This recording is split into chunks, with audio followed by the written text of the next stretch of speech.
So you're thinking about becoming a barber, you're kind of unsure about your decision? Well, I'm going to give you 5 different facts that's going to help you with your consideration if you want to become a barber or not. Check it out. Fact number 1, 5 to 10% of your clientele is going to leave every year. That's going to be due to many different things. Some of your clients are going to move.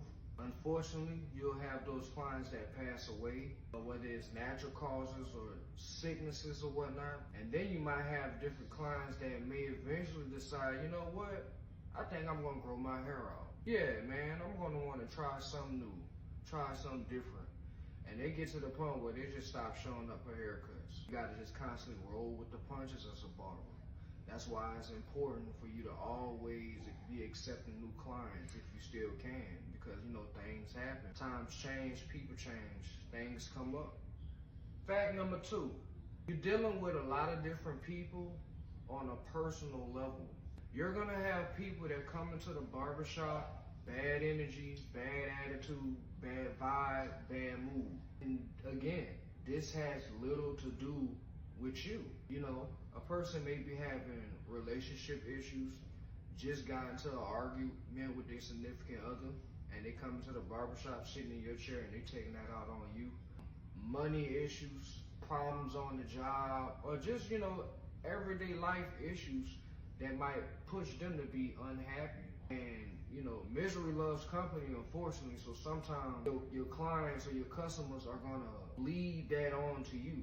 And it's important for you as a barber to understand that, you know, people are going to be looking at you as their therapist, somebody that can help them psychologically and help them with their issues.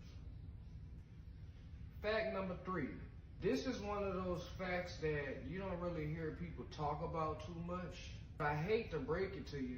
When you building that clientele, you trying to get all your little people together, see what people you want to cater to, see what people you don't want to cater to.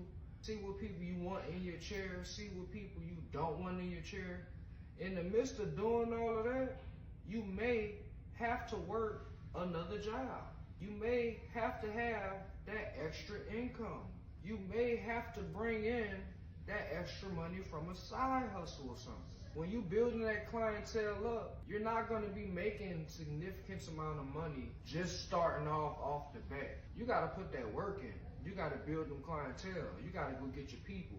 You gotta be personable. You gotta be working on your personal development to attract that clientele that you want. And some days, just starting out, you won't cut anything. You won't make no money. You know, so it's important that you got other streams of income coming in to kind of offset the lack of income that being a barber is giving you while you build that clientele. That's important to understand. Fact number 4, you're gonna have the worst time ever giving haircuts to kids. Kids are gonna give you the most problems in the barbershop. Kids constantly move. Kids constantly cry. They don't hold their head still. Sometimes you're gonna have kids with special needs, different disabilities or whatnot, or different mental handicaps, you know. And as a barber, this might be one of those things that may make or break you in your career, you know, because kids are an investment.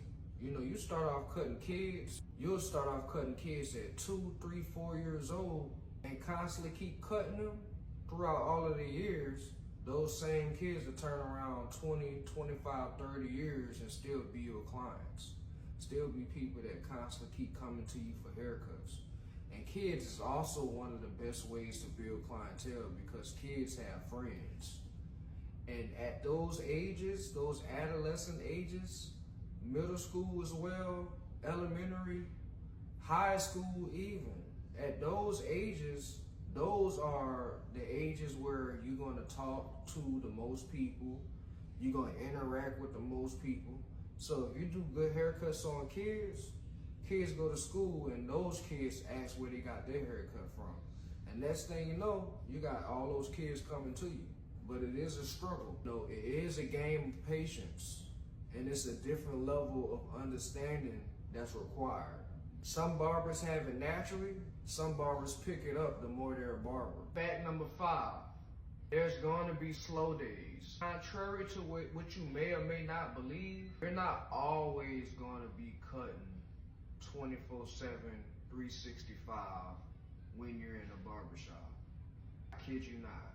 There's going to be days where you're going to be staring at the wall, watching the time go by, and keep still. Days where no one's walking in the shop, where you're standing in the doorway staring at the parking lot and there's not a car in sight. Yeah, there's gonna be days it's quiet. There's gonna be days where it's so quiet that your phone and any body movements that you make are gonna be the only noises that you hear in the barbershop.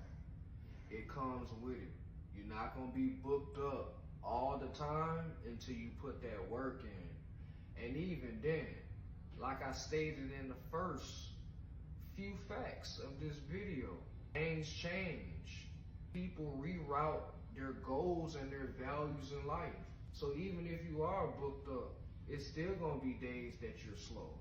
So just always keep that in mind and don't go into barbering with the imagination or with the false belief that there's never gonna be a day that you won't be cutting hair in a barbershop.